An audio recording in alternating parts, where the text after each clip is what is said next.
Assalamualaikum warahmatullahi wabarakatuh.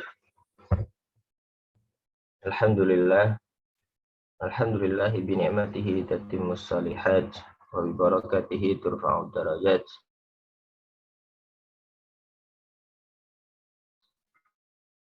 Wa bi ma'unatihi ta'amul khairat. Wa asyhadu anna Muhammadan 'abduhu wa rasuluhu alladzi la nabiyya wa la rasula ba'dah. Allahumma shalli wa sallim ala sayyidina Muhammadin wa ala alihi wa ashabihi ajma'in, amma ba'du.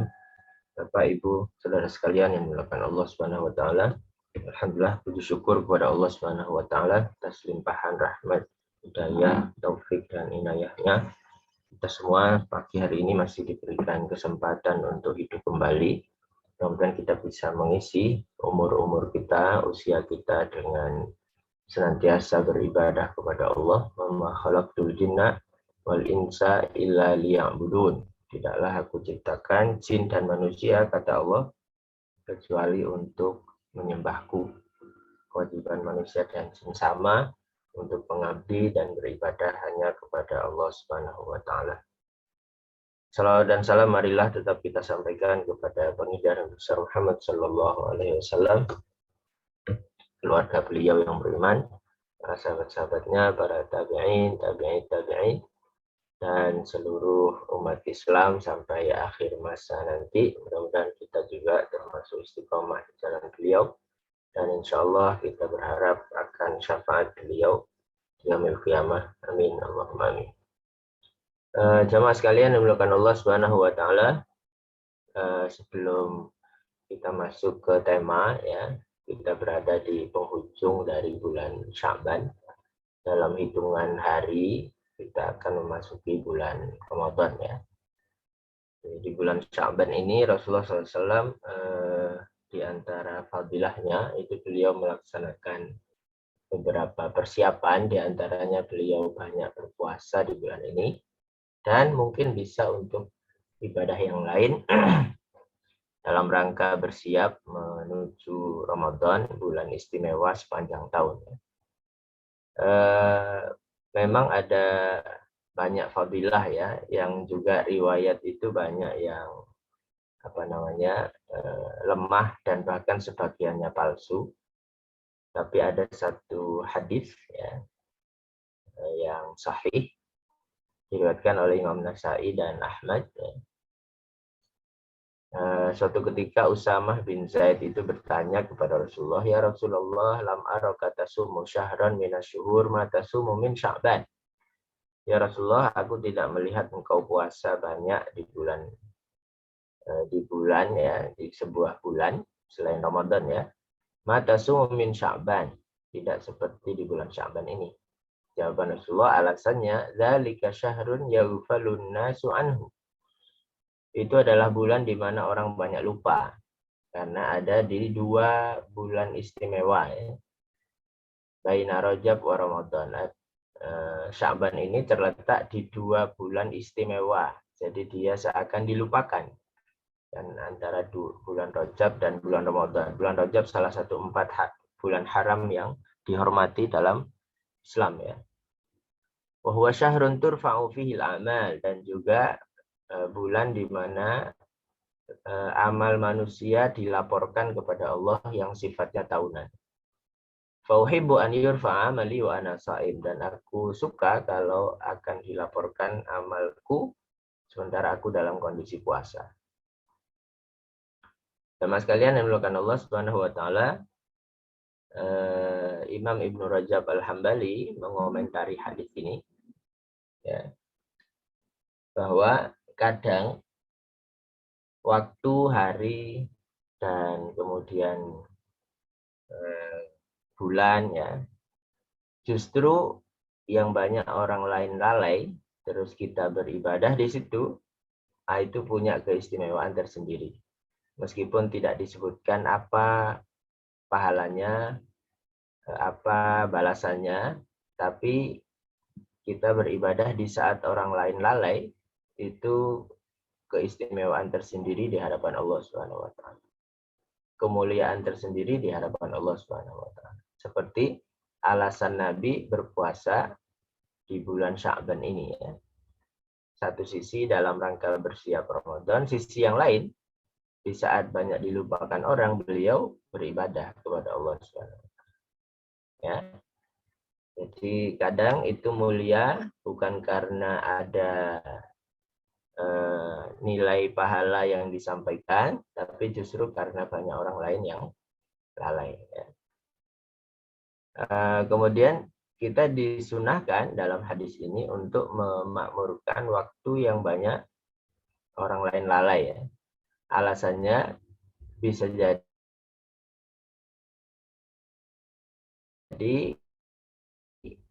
yang pertama, kita lebih mampu merahasiakan amal ibadah sunnah khususnya antara kita dengan Allah saja. Nggak, orang lain nggak tahu. Karena orang lain sedang lalai. Kemudian yang kedua, ini ibadah sendiri bisa jadi lebih berat melaksanakannya daripada ibadah bersama. Kita mungkin tanya ini ibu-ibu yang di sini, lebih berat mana puasa Ramadan dengan puasa qadha Ramadan? Ya. Ibadah Ramadan karena satu rumah itu sama, semuanya berpuasa, itu mungkin lebih ringan daripada ibadah qadha Ramadan ya. Nah, karena ibadahnya bisa jadi sendirian dalam rumah. Ya, karena di Ramadannya saat berhalangan dia harus mengganti di hari-hari lain. Nah, itu terasa mungkin beratnya ya. Nah, makanya di situ ada nilai sendiri dari Allah Subhanahu wa taala. Di saat orang lain lalai, terus ada orang yang berpuasa ya, atau yang beribadah selain puasa. Nah, jamaah sekalian, kemudian yang kedua ada pelaporan amal ya. Pelaporan amal itu ada 3. Ada pelaporan yang sifatnya harian di sholat subuh seperti barusan dan di sholat asar. Itu malaikat pencatat berganti shift di 2 sholat itu. Sebagaimana di riwayat Bukhari, ya. Jadi malaikat yang ganti shift itu bertemu di 2 sholat itu ya. Shift pagi dan shift malamnya itu bertemu di dua sholat itu. Kemudian ditanya oleh Allah Subhanahu wa taala, "Kaifa taraktum ibadi?" Gimana kalian meninggalkan hambaku? Taraknahum wa hum yusallun. Nah, kami meninggalkan mereka dalam kondisi sholat. Nah, makanya sholat subuh dan sholat asar punya fadilah tersendiri. Tapi ada juga yang pelaporan sifatnya pekanan ya. Di Kamis malam Jumat itu juga pelaporan sifatnya pekanan. Ada pelaporan yang sifatnya tahunan, yaitu di bulan Sya'ban ini ya. Yaitu semacam tutup buku bagi manusia di bulan Sya'ban ini. Nanti Ramadan itu ada, di Lailatul Qadar itu akan ada rincian takdir baru untuk 1 tahun berikutnya, 1 tahun ke depannya. Nah, sebelum masa pemberian takdir baru rinciannya itu oleh Allah dikondisikan semua orang untuk beribadah selama 1 bulan di Ramadan ini. Mudah-mudahan Allah Subhanahu wa taala ya, menerima laporan amal kita 1 tahun di bulan Sya'ban ini dalam kondisi baik. Kalaupun ada kesalahan, mudah-mudahan Allah mengampuni dan kita semua beristighfar kepada Allah. Kalaupun ada yang baik, mari kita bersyukur kepada Allah Subhanahu wa taala sehingga mudah-mudahan di Ramadan besok ya takdir kita semakin baik ya di 1 tahun ke depan insyaallah. Amin Allahumma. Kita lanjutkan ngaji kita di Mukhtasar Minhajul Qasidin ini. Kita sudah sampai di halaman ini tentang masih seputar bab bertamu ya. Judul besarnya kemarin adab ad-diyafah, adab-adab bertamu ya. Sudah sampai di sini ya, paragraf ini sudah selesai kemarin. Mungkin saya ulas sedikit ya. Yang bagi an la yuhmil aqaribahum fi diyafatihim. Aqaribihi fi diyafatihim. sebaiknya untuk bagi yang mengundang itu tidak menelantarkan atau tidak membiarkan kerabatnya itu tidak diundang. Nah, ya, kalau ngundang yang jauh diundang, jangan sampai yang dekat dilupakan. Itu kira-kira ya. Kenapa? Fa inna ihmalahum, membiarkan yang dekat, kerabat dekat tidak diundang itu justru akan yujibul ihash wa qati'atir rahim. Akan menimbulkan ya tadi kerenggangnya silaturahim dan bahkan qati'atur rahim, ya, memutus hubungan silaturahim. Jadi lingkar terdekat itu harus diundang ya.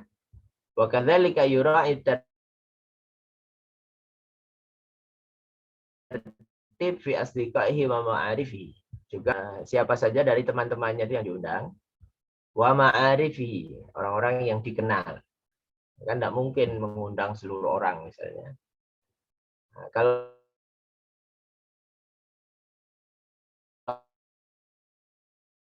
kalaupun mau dipilih, nah itu butuh mana yang diundang. Nah itu si yang punya hajat ini perlu memikirkan di situ ya.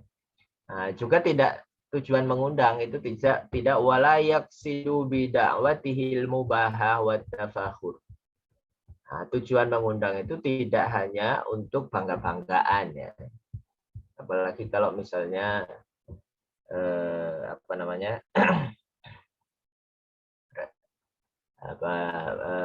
undangannya, jamuannya itu sangat istimewa, sangat mewah. Nah, itu peluang untuk mengundang tujuannya untuk bangga-banggaan itu ada. Nah, coba dijaga hatinya dalam hal mengundang ini. Ya, kalaupun misalnya mewah, sarprasnya termasuk hidangannya, itu lebih kepada misalnya syukur nikmat. Alasan niatnya dialihkan. Jangan sampai ada niatan untuk bangga-banggaan. Atau saling pamer dengan satu dengan yang lainnya. Kalau sini misalnya mewah, tetangga lainnya nanti saat mengundang juga iri harus lebih mewah lagi, ya tidak begitu ya. Tujuannya bukan itu.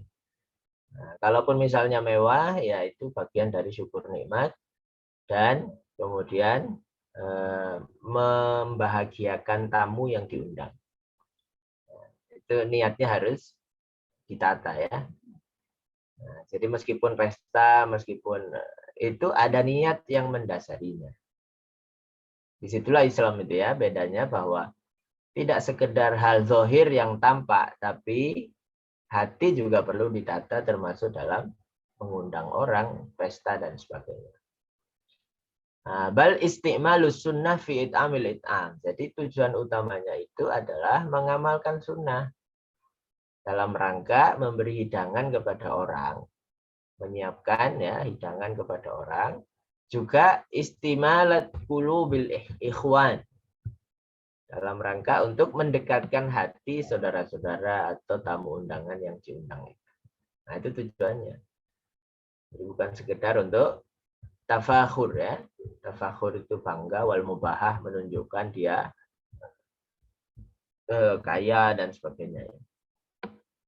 Nah, juga tujuan lain, idkhalus surur ala qulubil mu'minin. Memasukkan kebahagiaan pada hati umat yang beriman. Ini pahala tersendiri. Menjadikan orang bahagia itu pahala tersendiri. Maka hidangannya pun sebisa mungkin yang terbaik yang dia mampu. Juga tidak perlu ngoyo ya, tapi yang dia mampu, apa yang dia mampu itu yang disuguhkan. Karena untuk menjadikan tamu undangannya bahagia. Ya. Wala yad'u man ya'lam annahu tasyukku alaihil ijabah. Tidak mengundang orang yang dia tahu kalau dia kesulitan untuk hadir. Nah, kalau orang yang kesulitan hadir karena jarak jauh, karena butuh biaya besar, itu lebih kepada informasi saja. Tidak tidak mengundang dan harus datang. Kalaupun dikasih informasi sekedar info saja. Karena itu akan memberatkan. Kasihan kalau jauh terus banyak biayanya harus datang. Kecuali memang dia orang utama yang harus datang, nah itu bisa dirembuk ya. Wa idza hadara ta'adza bil hadirin bisababin minal asbab, atau mengundang orang yang kalau dia datang itu menjadikan orang para hadirin yang lain itu menjadi nggak nyaman. Ta'adza itu tersakiti ya karena orang itu datang. Hadirin yang lain. Nah, itu perlu makanya di skala prioritas mana yang perlu diundang, mana yang tidak. Nah, kemudian adab al-ijabah. Bagaimana bagi si tamu? Sekarang adabnya orang yang diundang. Fa in kanat da'wata ursin, jika itu undangannya untuk pernikahan, maka al-ijabatu 'alaiha wajibah. Mendatanginya itu sebuah kewajiban. Idza da'ahul muslim fil yaumil awal, jika diundang di hari H resepsinya itu ya. Hari H entah diundang saat akad atau saat resepsi. Yang paling utama saat akad ya, karena itu ada keberkahan majelis saat akad nikah berlangsung. Nah, kalau resepsi itu lebih kepada walimah, lebih kepada iklan bahwa dua orang ini sudah menikah, informasi ya, pengumuman. Itu walimah, itu tujuannya pengumuman supaya orang tidak menduga orang ini berhubungan di luar nikah. Nah, sehingga ada walimah itu tujuannya semua orang banyak tahu bahwa ini suami istri. Wa in kanat li ghairihi, kalau undangan itu bukan untuk walimah nikah, maka hukumnya boleh saja, jaizah, boleh. Lumayan bagi an la yahuddal ghani bil ijabah dunal faqir. Nah, juga dia tidak memilih-milih ya. Kalau yang undang kaya dia datang. Kalau yang mengundang orang fakir, orang miskin nggak datang dia. Nah, ini milih-milih undangan untuk didatangi. Tidak begitu ya. Sehingga itu adabnya, jika diundang ya datang. Wala yamtani' minad da'wah liqaunihi shaiman, dia tidak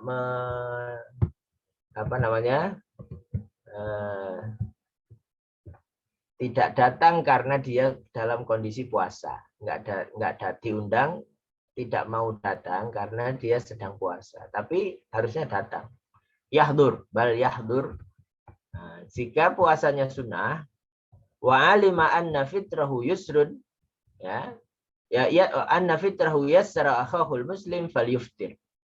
Kalau puasanya sunnah, tamu undangan ini, dan kemudian dia tahu jika dia membatalkan puasanya itu akan yasuru, membahagiakan orang yang mengundang, nah, maka dia hendaknya membatalkan puasanya.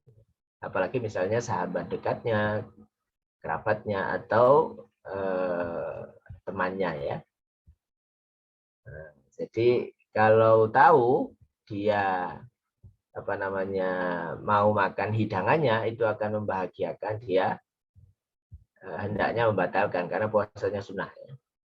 Tapi kalau misalnya dia orang yang tidak terlalu dikenal oleh si yang punya hajat, ya, dia mau membatalkan atau tidak itu nggak pengaruh pada orang yang punya hajat ya, dia boleh milih antara membatalkan atau tidak ya. Tapi kalau jelas dia diperhatikan oleh orang yang punya hajat, maka hendaknya dia membatalkan puasa sunnahnya dan membahagiakan hati orang yang mengundang.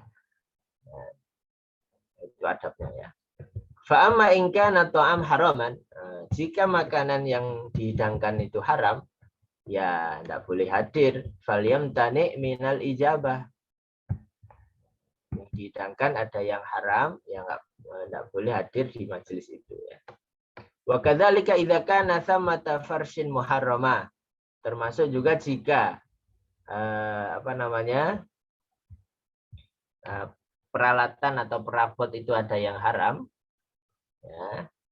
Farsh itu karpetnya ya, atau kemudian semua perangkatnya itu ada yang haram, maka itu sama kemudian tempat makannya itu ada yang haram, atau kemudian ada hal yang menyertainya, ya, mizmar ini seruling, ya, kemudian surah ada gambar atau hal-hal yang begitu, maka wakadzalika idza kana da'i dzaliman, termasuk jika ya orang yang mengundang itu orang yang zalim atau orang fasik atau orang mubtadi'an, pelaku bid'ah, ya, au mufakhiran bidakwatihi, atau orang itu berbangga-bangga dengan undangannya, sombong dengan undangannya, nah, itu termasuk juga yang yamtani minal ijabah. Hendaknya dia menahan untuk tidak hadir. Menahan untuk tidak hadir. Terus gimana, kan kadang nggak hadir malah akan mengganggu, ya, atau menyakiti perasaannya dan sebagainya.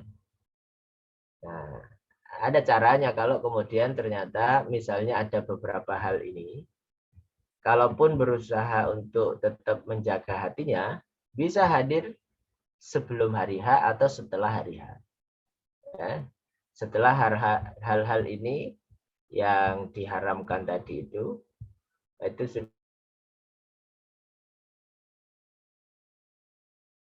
sudah tidak ada, dia bisa hadir diguyupi, ya, karena dia hadir sendirian sebelum atau setelah. Nah, itu diantara cara untuk tetap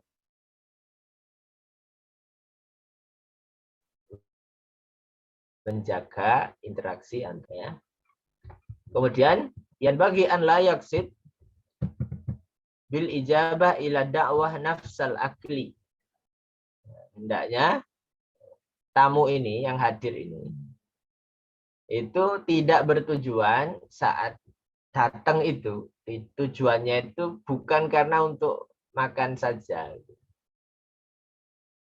Tujuannya tamunya datang diundang itu layak sidubil ijabah, dia hadir itu tujuannya tidak hanya untuk masalah makannya, tapi apa? Tamu ini harus yanwi, berniat, ya. Sebagaimana tadi yang punya hajat itu juga perlu didasari dengan niat dia yang baik, ya, niat yang baik. Tamunya juga sama, bal yanwi bihil iktidak bis sunnah. Nah, dia hendaknya berniat untuk melaksanakan sunnah Rasul, gitu kan. Melaksanakan tuntunan yang diajarkan oleh Nabi. Mendatangi ibadah itu sudah nilai, mendatangi undangan itu sudah nilai ibadah tersendiri. Mau ada hidangannya atau tidak, ya, diundang orang itu, nah, itu sudah kita berqudwah kepada Nabi, ya. Yang kedua niatnya ikramu akhihil mukmin, memuliakan saudaranya yang beriman, yang punya hajat itu. Ikram, ya, menghormati saudaranya yang mengundang. Itu tujuan tamu yang datang. Juga wayanwin siyanata nafsihi amman yusi ubihidzan. Maka dia juga berniat untuk menjaga dirinya supaya orang tidak suudzon kepada dia. Jadi menjaga hati orang itu bagian dari adab, ya. Adab bab undangan ini, ya. Kalau dia tidak datang, orang bisa banyak beranggap macam-macam, ya, menganggap dia macam-macam. Dia misalnya dianggap tidak tidak peka, misalnya dianggap nggak suka makanannya, dianggap dan sebagainya, ya, banyak anggapan sehingga dia datang. Yanwi, niatnya adalah menjaga dirinya supaya tidak dianggap macam-macam oleh orang. Itu yang niat yang ketiga, ya. Farubbama qila anhu idam tana. Nah, bahkan bisa jadi kalau dia tidak hadir, itu oleh orang lain dianggap sebagai orang sombong. Hada mutakabbir, ya. Apalagi yang mengundang misalnya orang miskin, terus dia lebih kaya, terus dia nggak mau datang. Nah, itu bisa jadi si miskin ini yang mengundang ini menganggap ini orang sombong, nggak mau datang saat saya undang. Nah, seperti itu bagian dari adab, ya. Hada mutakabbir dibilangnya. Nah, juga adab tamunya ini yang bagi an yatawadha fi majlisihi idza hadar. Saat dia hadir hendaknya dia berlaku tawadhu di majlis itu ya. Kemudian adab kedua, adab berikutnya wala yatasaddar. Tidak melakukan sesuatu yang menjadi pusat perhatian orang. Yatasaddar itu menjadi atau apa namanya? Duduk di kemudian menjadi pusat perhatian orang, kecuali memang dia orang penting ya yang kemudian diberikan tempat khusus. Undangan itu kan ada yang kadang VVIP dan sebagainya ya. VIP ada undangan biasa dan seterusnya. Nah, kecuali memang sudah demikian maka ya tidak masalah menempati tempat yang sudah disediakan. Tapi kalau umum terus dia tingkah untuk kemudian menjadi pusat perhatian orang, nah itu tidak menunjukkan sebagai orang yang tawadhu. Wa in uyyina lahu sahibud dar makanan. Nah ini ya tadi ya. Kalau misalnya si orang yang punya hajat itu memberikan tempat tertentu, ya sudah dia duduk di situ wala lam yata'addahu. Nah, tidak perlu kemudian dia ya ta'adda itu melampaui batas ya. Dia cari tempat yang lain. Ya sudah dipersilahkan duduk di situ, duduk di situ. Ya. Nah, itu adabnya. Tidak kemudian dia melampaui batasnya, mencari tempat yang lebih nyaman atau lebih apa namanya enak dan seterusnya. Wala yukfir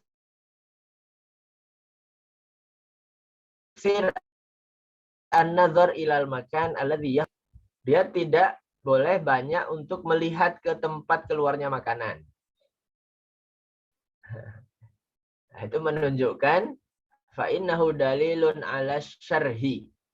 Nah, kalau banyak melihat ke tempat makanan itu kan orang jadi tahu bahwa dia yang diincar itu makanannya ya. Dia dianggap orang yang sangat lahap atau tamak dan seterusnya ya. Gitu ya. Jadi tujuannya bukan fokus ke makanannya tapi lebih kepada sahibul hajah, orang yang mengundang.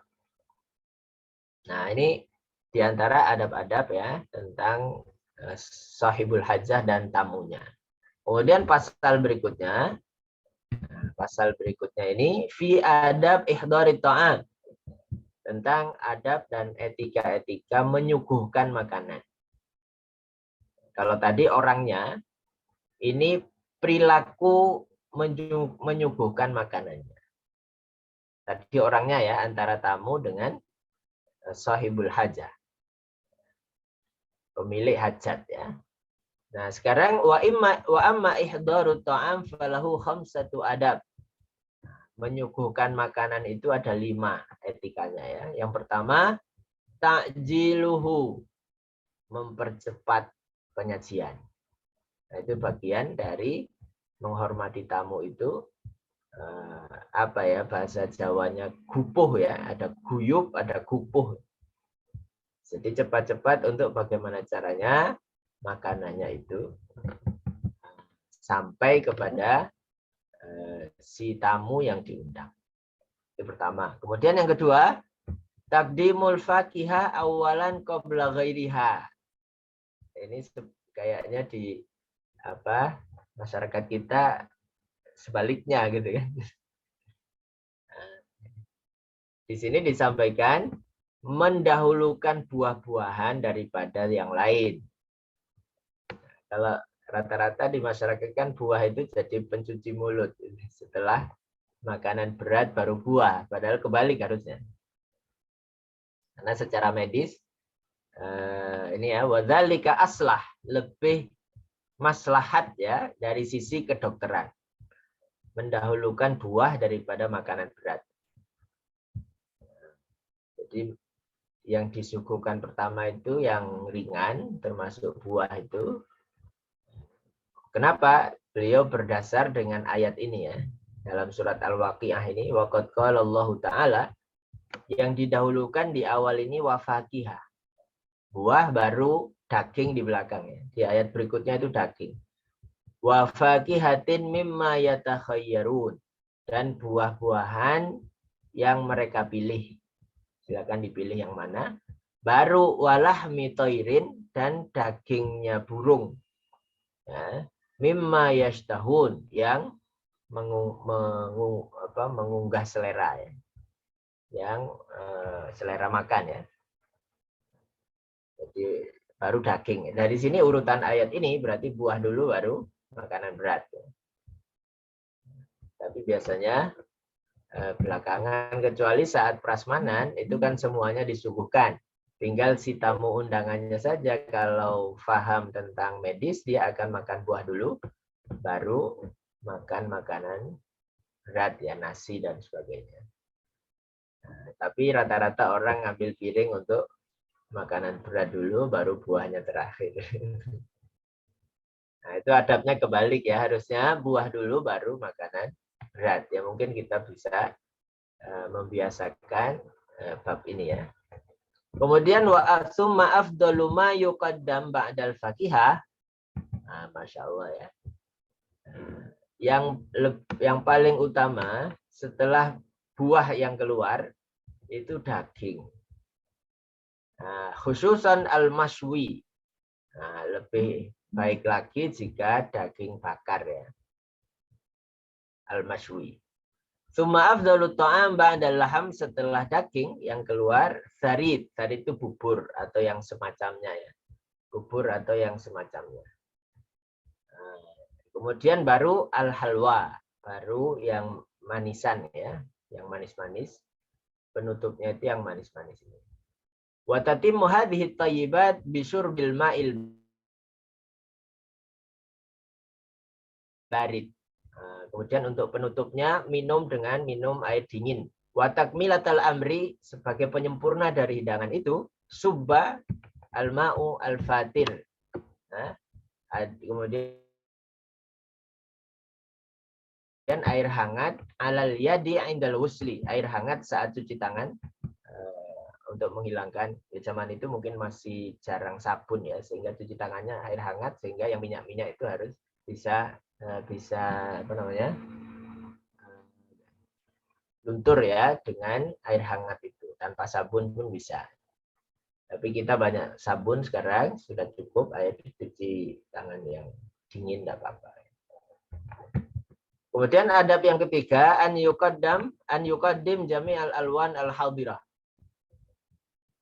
menyuguhkan semua hidangan yang ada, macam-macam yang ada ya, yang ada di situ. Jadi tidak dipilih-pilih untuk tamu ini hidangannya ini, tamu ini hidangannya ini. Ya sudah, yang ada saja disuguhkan. Kecuali memang tamunya dibagi shift. Nah itu beda ya. Tamunya bisa misalnya dibagi shift tertentu, misalnya yang jam pertama, misalnya yang karena undangannya beda jam. Ada yang begitu ya. Jam pertama misalnya yang kerabat dekat. Jam kedua untuk teman-temannya. Jam ketiga untuk teman-teman kantornya, teman-teman kerjanya, dan sebagainya. Nah, maka kalaupun misalnya makanannya sama, ya tetap harus disisakan untuk yang jam-jam berikutnya. Artinya tidak dikeluarkan semuanya di awal. Untuk jam-jam berikutnya itu perlu disiapkan secukupnya. Tapi kalau misalnya jam undangannya sama, nah maka makanannya perlu ya sudah disuguhkan semuanya. Dan berkaitan dengan adab yang keempat ya, ar-rabi' an la yubadir ila raf'iha bal yumkinuhum minal istifa' hatta yarfa'u aydiyahum. Tidak cepat-cepat untuk mengangkat makanannya itu, tidak cepat-cepat untuk mengalihkan makanannya ya, diringkas ya, sampai kemudian tamunya itu selesai mencicipi atau memakan hidangannya itu ya. Nah, ini yang keempat. Kemudian yang kelima, an yuqaddim minat ta'am qadral kifayah, menyuguhkan makanan secukupnya. Secukupnya itu berarti cukup untuk tamu yang diundang. Jadi harus memperkirakan kalau yang diundang 50 misalnya, maka makanan kira-kira cukup untuk 50 orang itu, bahkan sebaiknya dilebihkan dikit.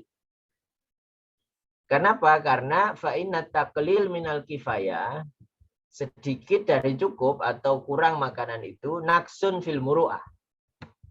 Nah, itu menjadi apa namanya? Berkurangnya harga diri si orang yang mengundang itu. Jadi jangan sampai tamu yang diundang itu kekurangan hidangan. Nah, itu menjadi kekurangan tersendiri dalam hal harga diri orang yang mengundang. Nah, makanya sebelumnya harus dipastikan berapa yang diundang, berapa hidangan yang perlu disiapkan, ya. Apalagi kalau misalnya prasmanan, nah itu bisa harus lebih dilebihkan ya. Tapi kalau kotaan itu bisa sesuai dengan tamu yang diundang atau dilebihkan 1, 2 dan seterusnya. Tapi kalau prasmanan itu bisa jadi harus lebih karena orang porsinya makannya kan sendiri-sendiri. Ya, makanya at-taklil ya, kurang. Kalau saat ada yang kurang itu menjadi naksun fil muru'ah. Ya, mengurangi harga diri sahibul hajah. Yang kelima ya.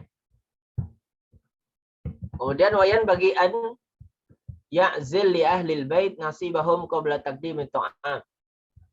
Nah, perlu untuk menyendirikan ya, untuk keluarga rumahnya itu bagian mereka perlu disiapkan dulu, jangan sampai dihidangkan semua kepada tamu terus ternyata keluarganya belum makan.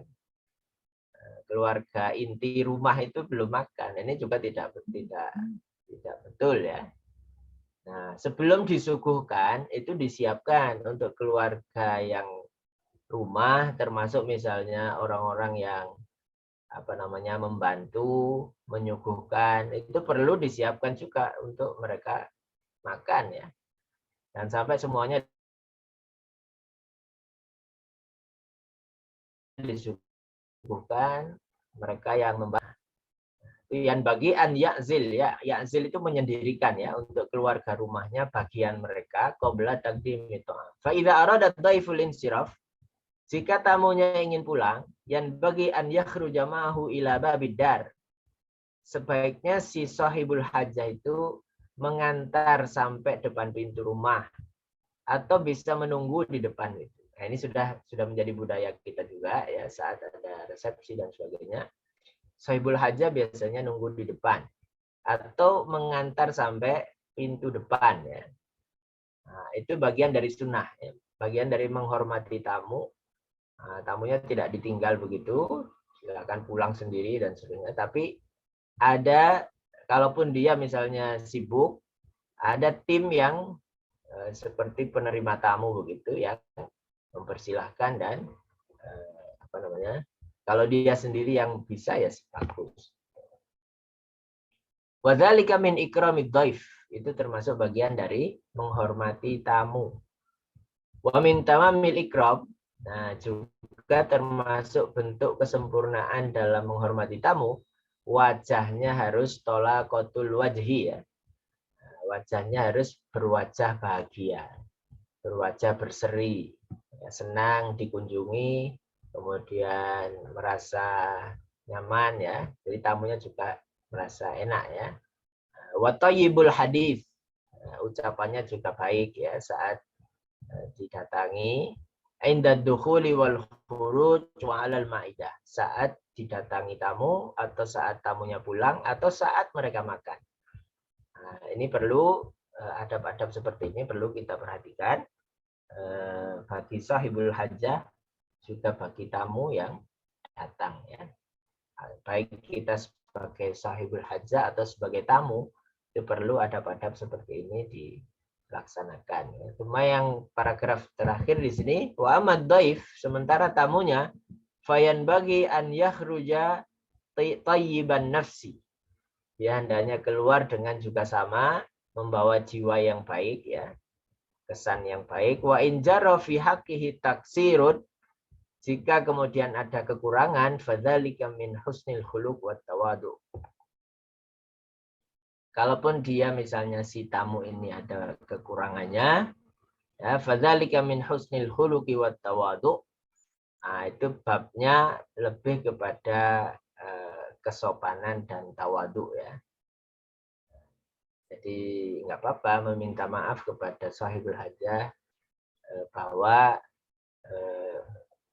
dia bisa datang dan kemudian tidak banyak yang bisa dia bantu dan seterusnya begitu ya. Nah, itu bagian dari tawadhu dan husnul khuluq kepada sahibul hajah. Wala yakhruj illa biridha sahibil manzil wa idnihi. Dia tidak keluar dari majelis itu kecuali setelah diizinkan oleh sahibul hajah. Artinya pamitannya itu jelas ya, berpamitan, tidak masuk keluar tanpa izin ya. Dia keluar masuknya ya salam, izin, kemudian keluarnya juga mendapatkan izin dari sahibul hajah. Juga wa yura'i qalbahu fi qadril iqamah. Nah, tamu ini juga harus tahu diri. Dia hendaknya melihat ya hati orang yang mengundang. Nah, seberapa lama. Meskipun undangannya misalnya tidak ada jam batasan jamnya, nah dia harus tahu diri. Kalau misalnya sudah tidak nyaman, ya segera dia pamitan ya, segera dia pamitan. Apalagi kalau misalnya undangannya ada jamnya, jam batasan jamnya karena akan ada shift yang kedua yang diundang, nah dia harus tahu diri dan segera berpamitan. Tidak berlama-lama di situ. Nah, itu yurai ya, yurai, memperhatikan hati orang yang mengundang. Harus tahu diri si tamu ini, kapan dia harus diam agak lama di situ, kapan dia harus segera berpamitan. Nah, itu bagian dari adab-adab yang perlu kita perhatikan dalam bertamu ya. Kemudian berikutnya selesai adab bertamu, sekarang masuk di kitabun nikah wa adabuhu wa ma yata'allaqu bih. Ya.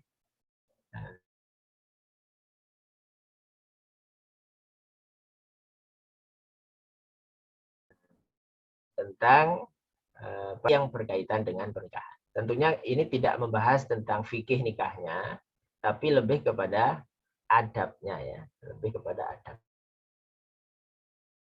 Nah, kalau fikih nikahnya di fikih ada banyak ya. Nah, la yakhtaliful ulama, para ulama tidak ada yang berbeda pendapat fi anna nikah mustahabun, bahwa nikah itu disunahkan, wa mandubun ilaihi, dianjurkan kepadanya ya. Wa katsirul fadail, banyak keutamaan yang diraih dari pernikahan, wa fihi fawaid, dan ada banyak manfaat. Kalau di hukum fikih, apa hukumnya nikah itu tergantung orangnya. Bisa jadi hukum nikah itu 5 hukum itu ada semua. Secara umum hukum nikah mustahab ini ya. Mustahab itu dianjurkan, disunahkan. Tapi antar satu orang dengan yang lain itu bisa jadi berbeda hukumnya. Bisa jadi orang ini wajib nikah sekarang. Atau orang ini bisa jadi semua 5 hukum itu ada. Bisa jadi haram menikah. Bisa jadi makruh menikah, bisa jadi mubah menikah, dan seterusnya. Ya. Tergantung orangnya. Ya. Tapi secara umum, nikah adalah dianjurkan. Karena Nabi juga menikah. Nabi sangat marah ketika ada 3 orang ya, yang bertanya kepada istri beliau, bagaimana ibadahnya Nabi? Masya Allah ibadahnya begini, begini, begini. Nah, 3 orang itu menyatakan, kalau begitu kita ini belum ada apa-apanya. 3 orang pemuda ini. Tidak disebutkan namanya dalam riwayatnya. Akhirnya yang satu memutuskan, kalau begitu saya akan setiap malam itu saya tidak tidur. Langsung sholat malam sepanjang malam. Nah, itu komitmen satu orangnya ini. Orang kedua mengatakan, kalau begitu saya karena dia merasa masih sangat kurang dari ibadah Nabi. Kalau begitu saya akan puasa sepanjang tahun, tidak di Ramadan saja. Kemudian yang ketiga ini, kalau gitu saya tidak mau menikah. Nabi datang dan antum alladzina qultum kada wa kada, kalian yang tadi bilang begini-begini. Kemudian Nabi menyatakan, ana akhsyakum lillah wa atqakum lah. Saya ini orang yang paling bertakwa dan paling takut kepada Allah. Tentunya bukan karena sombong ya. Ingin mengajari 3 orang itu. Kemudian beliau berkomentar, amma ana fa akhsyakum wa atqakum lillah. Ya, ana usolli wa arkud. Saya sholat juga saya tidur. Terus uftir wa asum, saya makan juga saya puasa. Wa ana atazawwajun nisa, saya juga menikah. Faman raghiba an sunnati falaysa minni. Barang siapa yang tidak suka sunnahku, maka dia bukan golonganku ya. Maka itu kemudian menjadi teguran Nabi kepada 3 orang tadi yang akan melampaui batas ya.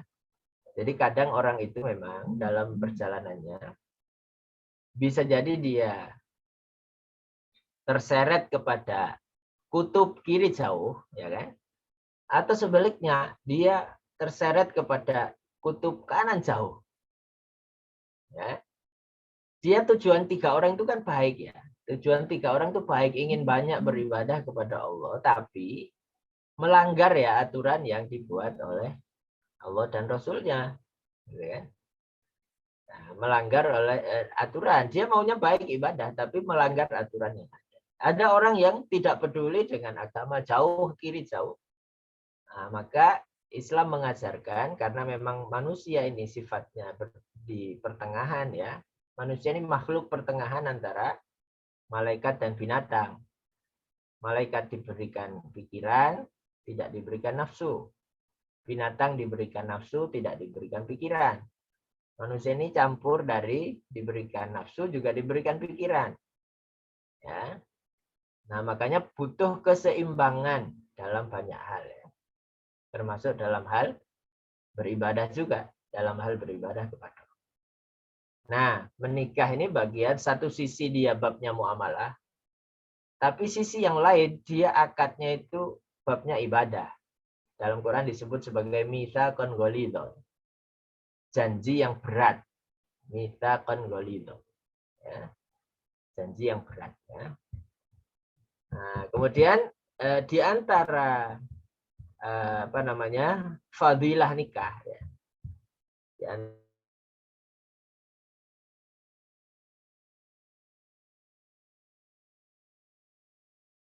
antara fadilah nikah yang anak keturunan. Kenapa? Karena menikah itu bagian dari sistem Allah untuk melestarikan umat manusia ini. Kalau nggak ada menikah, punah manusia ini. Li'annal maksud baqa'un nasli. Jadi tujuan menikah itu dari fikih nikah. Kenapa orang disuruh menikah? Itu karena tujuannya baqa'un nasli. Ya, kekalnya keturunan ya. Ras manusia itu bisa tetap terjaga sampai hari kiamat. Kalau nggak ada orang menikah, gimana caranya? Nggak bisa. Maka baqa'un nasli. Wa fihi fawaid. Kemudian ada manfaat lain, mahabbatullahi bisa'yi lidzalik. Ya.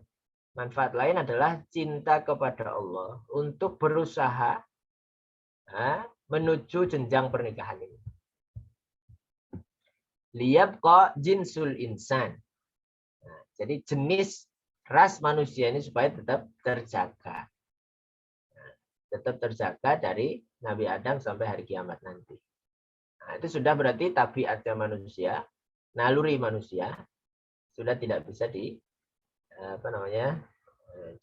ya. Memang harus pada saat tertentu, sudah saat masanya ya harus menikah. Ya. Kemudian itu yang pertama ya, adanya al-walad ya. Adanya al-walad, bagian dari tujuan al-walad itu untuk melestarikan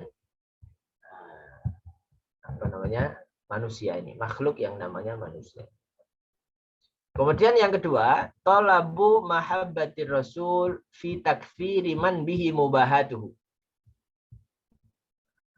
Menikah itu adalah mencari, ya, tujuannya mencari untuk mendapatkan cintanya Rasulullah SAW, fi takfir, untuk memperbanyak orang-orang yang menjadi kebanggaan beliau. Nanti di hari kiamat itu Rasulullah SAW bangga dengan umatnya yang banyak. Dan umatnya yang banyak yang beriman, ya. Dan itu yang menjadi apa? Tanda kutip irinya Nabi Musa saat Isra Mi'raj, ya. Jadi saat Nabi Muhammad itu bertemu dengan Nabi Musa di langit yang ke-6, terus mau naik ke langit yang ke-7, bertemu pertama, ya, sebelum mondar-mandir disarankan untuk mengurangi jumlah sholat. Bertemu pertama, Nabi Muhammad naik, Nabi Musa menangis. Mayubkika, kemudian dikatakan, Mayubkika ya Musa, apa yang menjadikanmu menangis? Saya terharu, gitu kan. Kok ada, ya, gitu. Inna gulaman bu'itha min ba'di, ada seorang anak remaja, ya, di Nabi Muhammad umur 50 dianggap masih gulam. Gulam itu umur SMP, ya. Bisa jadi karena di masa Nabi Musa itu usia orang itu sangat panjang, ya, masih panjang. Sehingga umur 50 itu masih dianggap remaja. Inna gulaman bu'itsa min ba'di, ada seorang remaja yang diutus setelahku. Umatnya kok lebih banyak masuk surga daripada umatku. Nah, itu yang menjadikan Nabi Musa iri, ya. Nah, maka takfiru man bihi mubahatuhu, memperbanyak orang yang menjadi kebanggaan Rasulullah SAW, itu juga bagian dari fadilah menikah. Fadilah menikah. Ya. Karena semakin banyak orang yang beriman, berarti semakin banyak peluang orang atau umat Nabi Muhammad masuk surga. Tentunya disesuaikan dengan kemampuan masing-masing, ya. Wafihi yang kedua, yang ketiga, tolabut tabarruk. Nah, mencari keberkahan dari doa anak-anak yang soleh, juga mencari berkah dari syafaatnya anak yang meninggal saat kecil. Jadi atau yang meninggal yang meninggal sebelum lahir pun atau setelah lahir yang masih anak-anak, itu menjadi tabungan bagi orang tuanya. Ya. Nah, itu mereka akan memberikan syafaat nanti di hari kiamat, ya. Kalau tidak menikah, bagaimana cara mendapatkan ini, keberkahan ini, ya? Termasuk kalau kita berhasil mendidik anak-anak, Masya Allah, kebahagiaan tersendiri bagi orang tua, ya, karena mereka tabungan hidup, ya kan, tabungan hidup, kemudian mereka selalu mendoakan orang tuanya, ini masih akan tetap mengalir, ya, apa yang dibutuhkan oleh orang tuanya, minimal doanya itu. Talabut tabarruk bidu'ail walad. Orang yang tidak menikah nggak mendapatkan ini, ya. Meskipun anak itu ada dua, ya, ada anak asli atau anak biologis, ya, ada anak ideologis, ya, anak-anak murid. Nah, anak murid ini juga bisa, ya, dianggap sebagai kategori anak, tapi kemudian berbeda dengan anak-anak yang memang keturunan kita sendiri dan jalurnya pernikahan. Kalau anak-anak murid, nah, mereka bisa jadi suatu saat akan lupa kepada gurunya, ya. Nah, tapi kemudian lebih peluang lupanya anak yang keturunan asli itu lebih sulit, ya, karena dia sebagai anaknya langsung. Tapi dua-duanya penting. Anak yang hasil keturunan kita sendiri atau anak-anak murid yang perlu kemudian kita didik sebaik mungkin sehingga mereka juga akan mendoakan gurunya sepanjang hayat mereka, ya, sepanjang hayat mereka.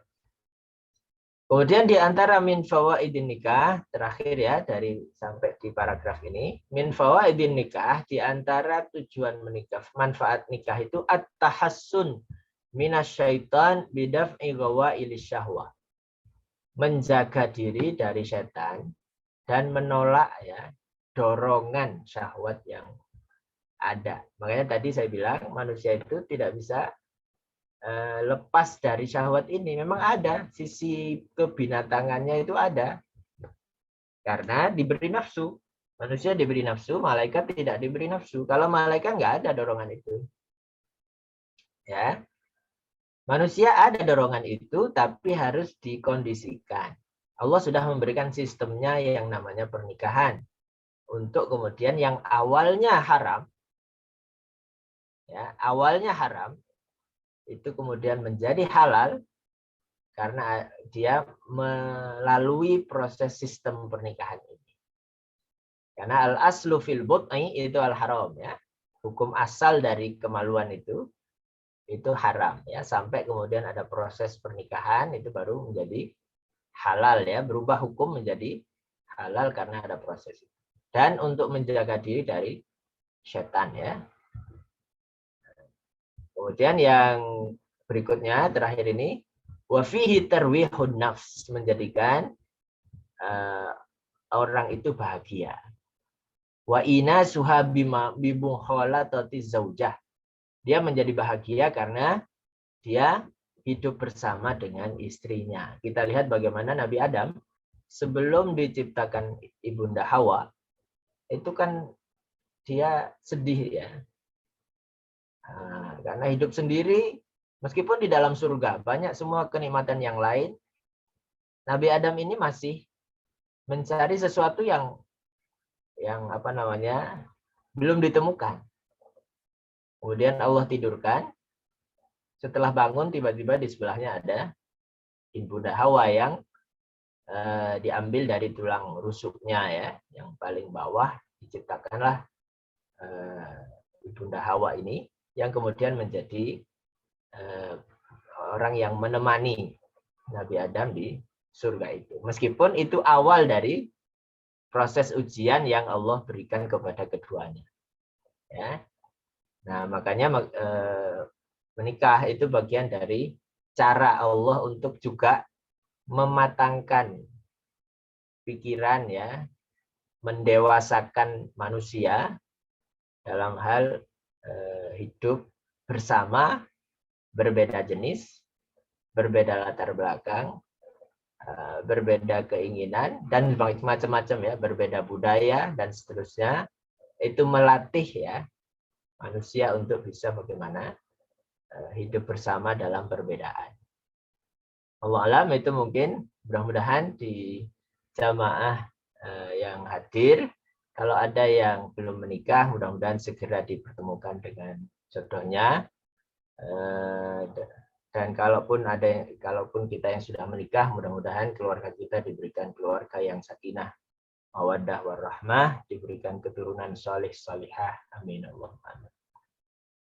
Marilah kita tutup kajian kita dengan berdoa kepada Allah. Mudah-mudahan Allah meridhai dan menerima. Alhamdulillahirabbil alamin, hamdalillah bina wa bihamdihi. Ya Rabbana lakal hamdu kama yanbaghi li jalali wajhika wa li 'azimi sultanik. Allahumma shalli wa sallim ala sayyidina Muhammadin wa ala alihi wa sahbihi ajma'in. Wa alaina ma'hum bi rahmatika ya arhamar rahimin. Allahumma ya hayyu ya qayyum bi rahmatika nastaghits. Ya hayyu ya qayyum bi rahmatika nastaghits. Ya hayyu ya qayyum bi rahmatika nastaghits. Allahumma ighfir lil muslimina wal muslimat wal mu'minina wal mu'minat al ahya'i minhum wal amwat. Innaka sami'un qaribun mujibud da'wati ya qadiyal hajat. Allahumma inna nas'aluka salamatan fid din wa afiyatan fil jasad wa ziyadatan fil ilmi wa barakatan fil rizqi wa tawbatan qabla al maut wa rahmatan indal maut wa maghfiratan ba'da al maut. Allahumma hawwin 'alaina fi sakaratil maut wan najata minan nar wal 'afwa indal hisab. Allahumma inna nas'aluka at-tuqa wal 'afafa wal ghina. Allahumma inna nas'aluka 'ilman nafi'a wa rizqan wasi'a wa shifaa'an min kulli da'in wa saqamin. Rabbana taqabbal minna innaka antas samiul alim wa tub 'alaina innaka antat tawwabur rahim. Allahumma sallimna wal muslimin wa afina wal muslimin min afatid dunya wad din. warham mautana wa mautal muslimin washfi mardana wa mardal muslimin birahmatika ya arhamar rahimin. Rabbana atina fid dunya hasanah wa fil akhirati hasanah wa qina adzabannar. Wa sallallahu ala sayyidina Muhammadin wa ala alihi wa sahbihi ajma'in. Subhana rabbika rabbil izzati amma yasifun. Salamun alal mursalin walhamdulillahi rabbil alamin. Wassalamualaikum warahmatullahi wabarakatuh.